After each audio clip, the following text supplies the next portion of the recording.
made the decision to run with this unsubstantiated claim is a sad and pathetic attempt to get clicks. As far as BuzzFeed, which is a failing pile of garbage, writing it, I think they're going to suffer the consequences. They already are. Welcome back to MTP Daily. That was the president-elect, as the president-elect's White House press secretary, lashing out at BuzzFeed after it published a dossier that had been circulating among reporters and government officials since the summer. And as we reported at the top of the show, it included highly salacious, unvetted, and unverified information. It went as far, apparently, the intelligence community actually labeled it disinformation. Now, BuzzFeed was the only news outlet to publish the dossier. Most news organizations weren't even disclosing details from it or even alluding to the details. In an email to staff last night, though, the editor-in-chief, Ben Smith, defended the move, writing this: "Publishing this document was not an easy or simple call, but publishing this dossier reflects how we see the job of reporters in 2017. Full disclosure, NBC Universal, which of course is the parent company of NBC News and MSNBC, is an investor in BuzzFeed. But it's important to note that our news operations are independent of each other." Ben Smith joins me now. Ben, welcome, sir. Thanks for having me on, Chuck. Okay, I want you to explain this sentence. Publishing this dossier reflects how we see, referring to yourself, the job of reporters in 2017. That makes me think this is a decision you would not have made the same decision in the pre-Trump era? Oh, no, I'm not really referring to the pre-Trump era. I think more the pre-internet era. I mean, I think there was an era, and I think there are reasons for us to be nostalgic for it, reasons for us to have issues with it, where we could act as gatekeepers, where we could say, you know what, crazy people are claiming that Barack Obama's birth certificate is forged, but we're not gonna write about that. That's crazy. And I remember, if you remember, we were both there during Obama's first campaign. That was at first the approach, and then you see these things spread, and you have to engage them. And I think there was an era when you would be the gatekeeper for information. You would say to your audience, trust us. We're keeping things from you. We have lots of secrets we're not telling you, but you should trust us.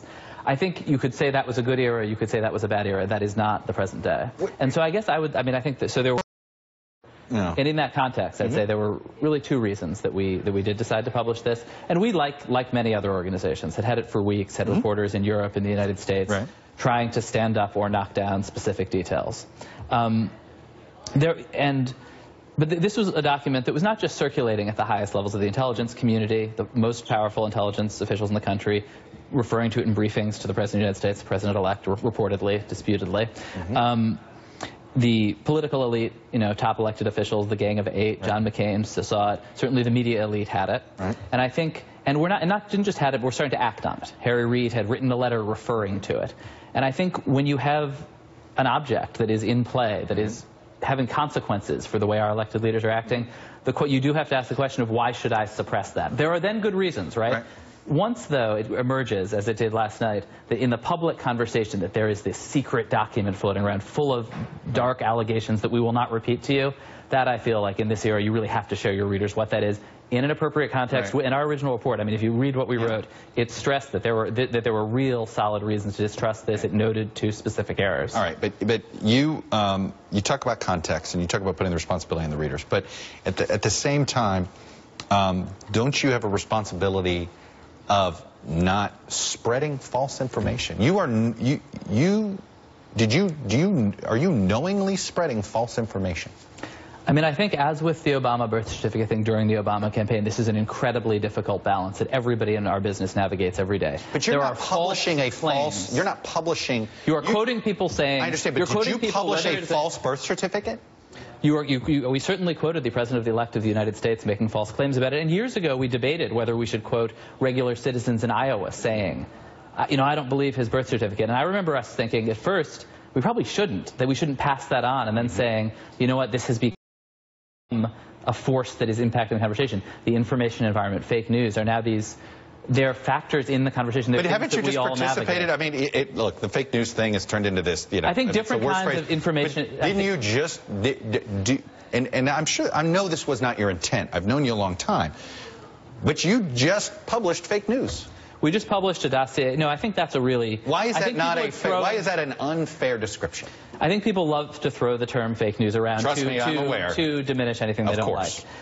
But I think this was a real story about a real document that was really being passed around between the very top officials of this country. And then the question you say is, okay, it's okay for you, Chuck Todd, to see this document. It's okay for me to see it. Okay for John McCain. Okay for the CIA. Why is it not okay for your audience? Or why is it, like, which of your audience members are you comfortable showing it to? And I think when people are, as Harry Reid did, top officials are making, not just seeing it, making decisions based on it, it is appropriate to tell your audience and to respect the fact that they can say this looks like nonsense. All right. It seems to be it's almost as if you're saying there was only two choices you had here, not publish or publish. There is a gray area. I understand this idea in this day and age that there are many readers that feel as if, show me that you have the goods. There is such thing as redaction. And you could have redacted. You could have said, here it is, and you know what? You didn't do many.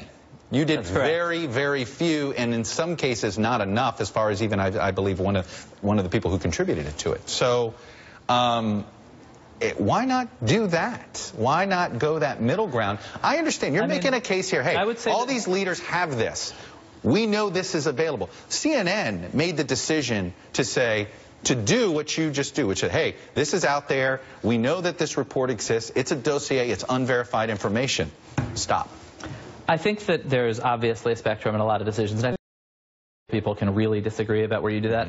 To me, to say, as some organizations did, there is a secret document, here is our summary of it, we are going to protect your eyes from it, is very difficult to explain or maintain, because you're allowed to take false claims and summarize them, but not, I mean, I guess our impulse, and I think is to show the audience the underlying document, let them make their own decisions, and respect them to be able to doubt things. But at one point, I understand this, and that's all this in transparency, but transparency can turn into a crutch to turn into laziness. I mean, the job of the reporters is we're doing our best to find truth.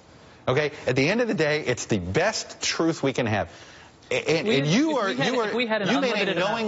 made a knowing decision to put out an untruth. Or at least something you haven't proven true yet. If we had gotten that dossier, if there had not been a public conversation about secret documents that no one was allowed to see, we would have continued, as I think we did and many of our competitors did in Prague and other places, to try to report this out. I mean, I agree with you. When you get a tip, when you get an anonymous document, you know, as we do every day at BuzzFeed News, when we recently. But why aren't you? Look, go down that logical road. There's a lot of unsubstantiated sources on there. Why aren't you reporting all of your unsubstantiated sources? Why in this particular case? I think if it was reported that the President of the United States was being briefed on a salacious personal report about me or some other piece of gossip, I think we would feel a compulsion to print that document. It's not confirmed that he was definitely briefed on I know, this document. I saw your report on that. Okay, we have not done that. It had been reported. It was reported last night. I realized that. Did you guys make an effort to confirm whether or not he actually was briefed on this? And would that have made a difference in your decision? We did a lot of reporting about the extent to which this was widely distributed at the highest levels. I do think there was also a report last night that was part of that. We did not have all of that ourselves. Do you believe it's let me quote Margaret. She just says this flatly. It's never been acceptable to publish rumor and innuendo, period. Do you agree with her? I think that we are now in a media environment where you have to engage in rumor and innuendo. I mean, I guess I think it's an environment where you no longer have the luxury, where the legacy media, which has at times turned away from saying, wow, there is all of this crazy stuff on the internet, we're not going to touch it, we're going to stay out of it, we're just going to kind of let it spread. And I think that this is a place where sunlight is a disinfectant, where it is important to show your audience what you have. There was a line. When does the line become yelling fire in a theater? I think that you're absolutely right, that reasonable people can disagree. I mean, I'm not sure that you would say that the effect of publishing this has made people think it's more credible, by the way. Do you think that? No, but do you believe that you have helped the credibility of the media with the public or hurt the credibility of journalism with the public?